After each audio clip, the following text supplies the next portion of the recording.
Hello. I am going to sit down because I'm very jet lagged.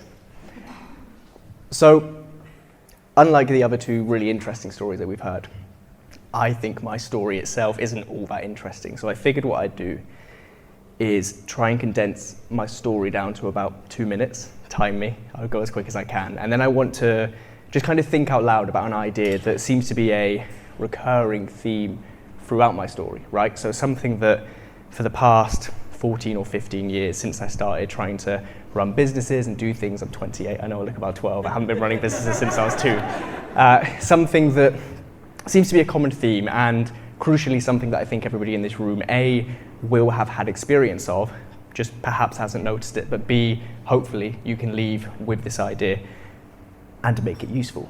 So let's try and do the story in 2 minutes. I was born in Northampton, but I lived in a small town called Corby, and I didn't really enjoy school. I came from a very not well-off background, so when I went to school I realised that all of the people around me were getting new iPhones for Christmas and they were going on holidays, and I would have to do silly things like lie about what I got for Christmas, right? Well, not have to, but I felt I needed to at the time because I felt like I didn't really fit in.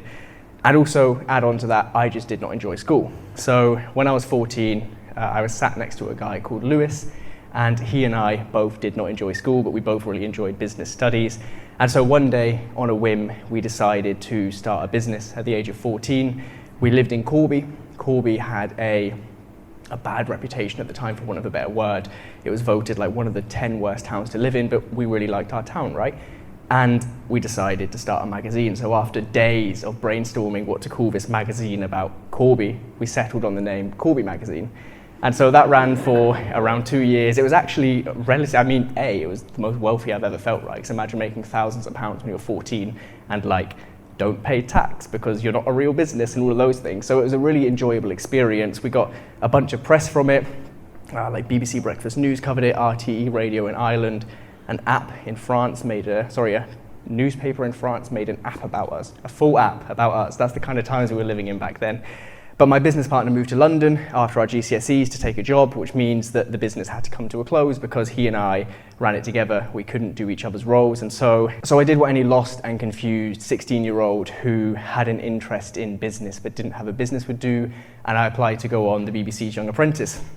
And I can tell you very quickly about that experience because it did not last long. I had just run a publishing business.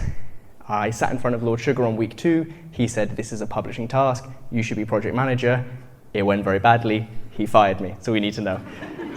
So with Lord Sugar's words ringing in my ear, I decided to do the logical thing, and having been fired on a publishing task, I went on to found another publishing business. This was the same business model as Corby Magazine, but in London it was called Magnate. I think we were publishing 20,000 copies per issue, funded by advertising, handed outside of train stations like King's Cross and Liverpool Street. That ran for about 3 years.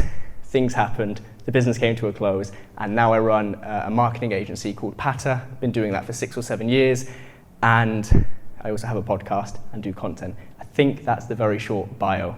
I'll never get into what I want to talk about, because some of those things will be relevant, right? So, on the way here, I was trying to think about what can I talk about which is directly applicable to everybody's lives. And I was rehearsing that first bit in my mind, and I'm thinking, what seems to be a theme throughout my entire life? And it's this idea that the impossible eventually becomes inevitable, right? Now that sounds like a paradox. The impossible becomes inevitable. What do I mean by that? And to explain, I think I need to start back in that house when I was 11 or 12 years old, and I felt like my world was very small, right? So my dad was the caretaker of the school, so the school was essentially in the back garden, the house was next to the school, the shop was at the bottom of the road, my best friend lived across the road, and it was this council estate where nobody really left, nobody really did anything interesting, for want of a better phrase, so that was my world. But I would look out of my brother's bedroom window when he was, I imagine, underage drinking in a nightclub, because he wasn't 18 by that point, but he was out all night, right? And I would look out of this window and watch these planes fly across the sky, the kind of flashing of the light that you know, right? And I didn't understand how people got on planes. That sounds silly. I don't mean I didn't know what an airport was. I knew what one of those was, but conceptually I didn't understand how somebody in my position would ever get on a plane, which sounds very silly, I'm sure, but I was like 11, 12, 13 years old, and I knew for a fact, I had the self-awareness to realize that we didn't have the money to go on holiday on a plane, so that was ruled out. But then also when I looked around me, the people in my town worked jobs in the town, right? That was the expected career path. You get your GCSEs, you go and work in one of the big employers in the town, and that's your life. So like work wasn't going to take me on a plane. And so that seemed impossible. I'm sure you'll appreciate it's not. It's getting on a plane. It's not that difficult, but it seemed impossible at the time, right? And then I mentioned the jet lag, which is difficult. I'm struggling. I landed back from New York yesterday. I was thinking whilst on the flight to New York, so we have a paid consultancy project over there for a client. First time I've been over to the US, obviously I've been on a plane before, but this one felt particularly significant, right? Because if you were to tell 11-year-old me that somebody was going to pay me to get on a flight and go over to New York to sit in an office and work for them for a few days, right? I would think that's impossible. I would think getting on the plane is impossible. But the 7 years of running this business, of networking, of upskilling, of making the right decisions, of inevitably making lots of wrong decisions, having to learn from them, meant that by time that client came around, by time that pitch came around, by time that trip on the plane came around, it was, of course, inevitable, right? Something had gone from being impossible to inevitable, and it had gone from impossible to inevitable through nothing but consistent action, right? The same is true with The Apprentice. I can remember where I'm going from here. The same is true of The Apprentice, right? So in that same house, I had this tiny box bedroom, and in that tiny box bedroom, I had this tiny box TV, which proves I'm 28, because I used to have one of those big TVs, right? And I would watch The Apprentice religiously. Every year since it started, I would watch it. And I didn't have a business at the time, obviously, because I was like, 13 at this point. But I'd watch it, and I'd imagine one day being on there. But it was impossible, right? If I were to apply, I mean, A, sure, I wouldn't have been old enough, but B, I didn't have the credentials to be able to apply, let alone to get past something crazy applied that year, like 50,000 people in the age bracket applied to get on.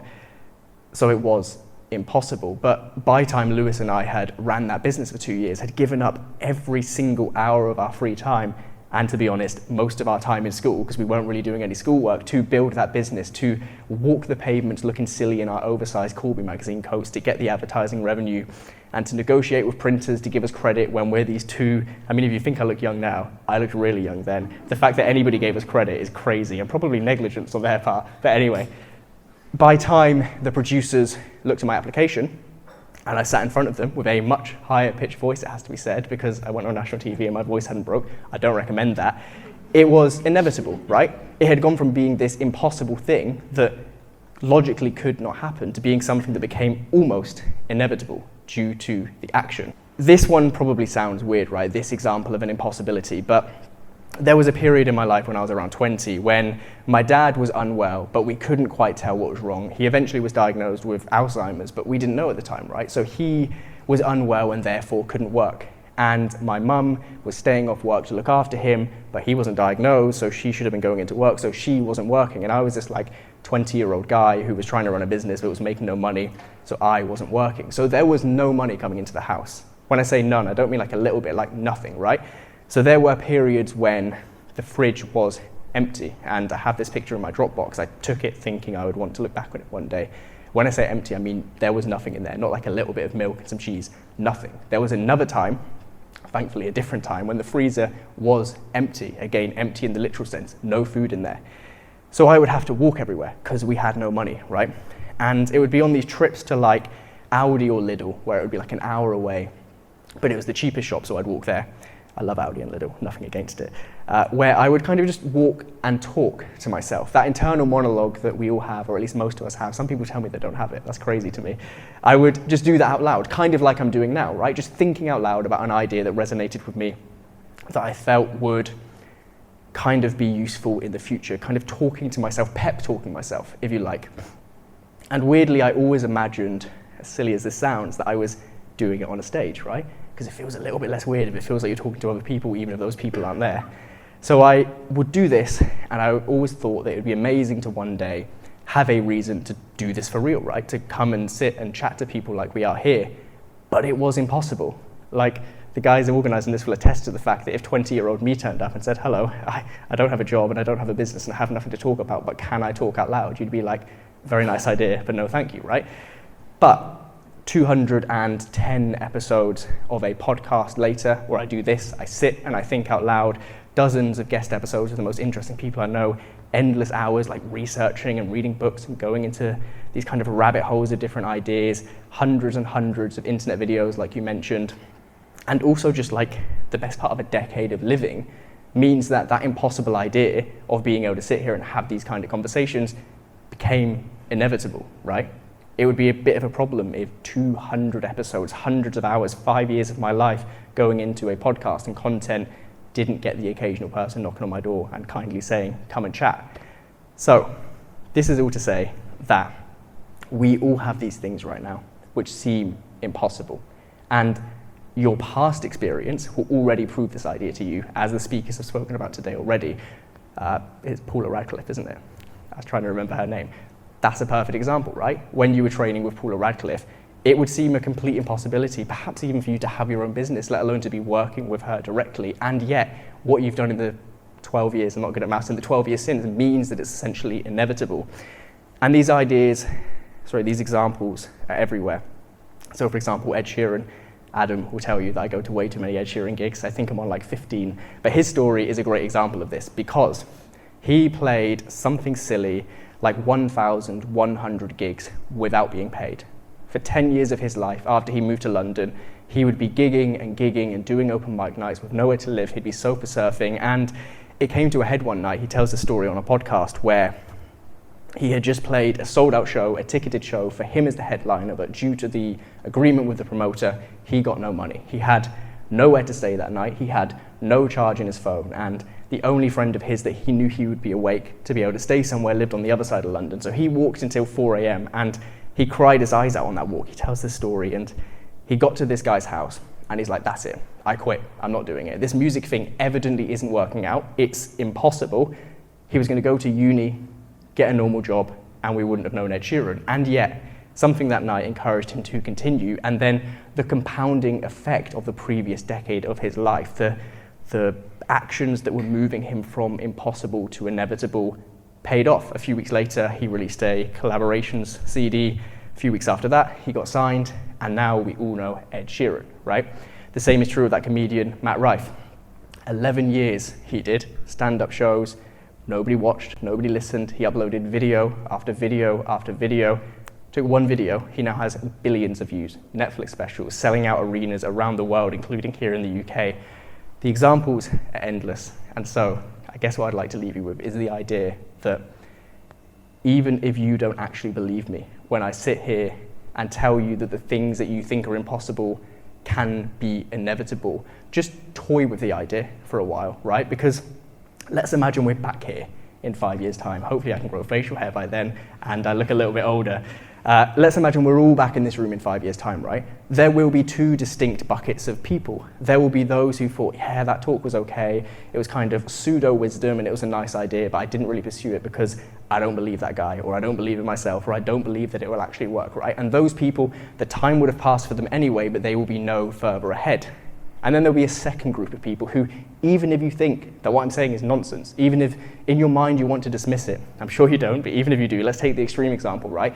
Just pretend that it's possible. Pretend that those crazy stretch goals of yours that you have, the things that literally seem impossible, will and can one day be inevitable if you just take blind, consistent action, day, week, month, year after year. In 5 years' time, that group of people, even if you're not there, even if you don't get to that impossible goal, who's going to be further ahead?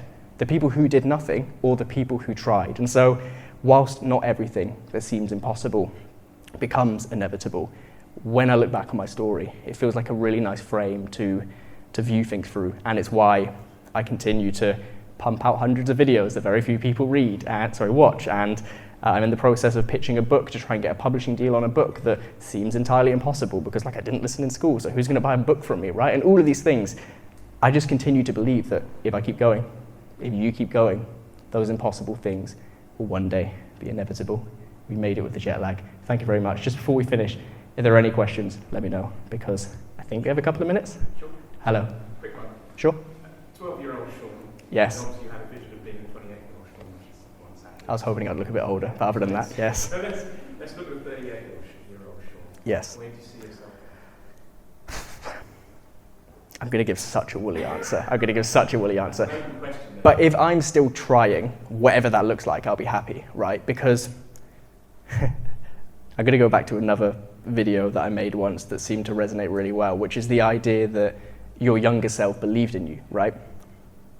There was a vision of what each of our lives could be in the mind of 12-year-old you, in the mind of 14-year-old you, whatever that life looked like. And that version of you believed in adult you, the big exciting person who had the nice car and the job and the house and was self-actualized and could go and do everything. Young you relied on old you, you know what I mean, we're not old, to go and do it. And I remind myself of that every day to continue trying, because I painted quite a nice narrative here of the good things, as the other two speakers will attest to. Like, running a business is a complete mess, and there are so many things that go wrong in my personal life, in my professional life, my dad being unwell, all of these things, right? But the only thing that I can control is just trying. And so if 10 years from now I'm sat here still trying and it's paid off, amazing. If in 10 years' time I sit here and I've been trying and it hasn't yet paid off, equally as amazing. Because my favorite phrase is the time is going to pass anyway. The time is going to pass anyway. All of us will be 82 eventually, and the time will have passed anyway. So why not try? Right? Scott, it took me 30 years to get right, and I'm not going to tell you what I do. But yeah, it's about vision. Absolutely. Thank you. Any more? No? Okay. Cool. Thank you.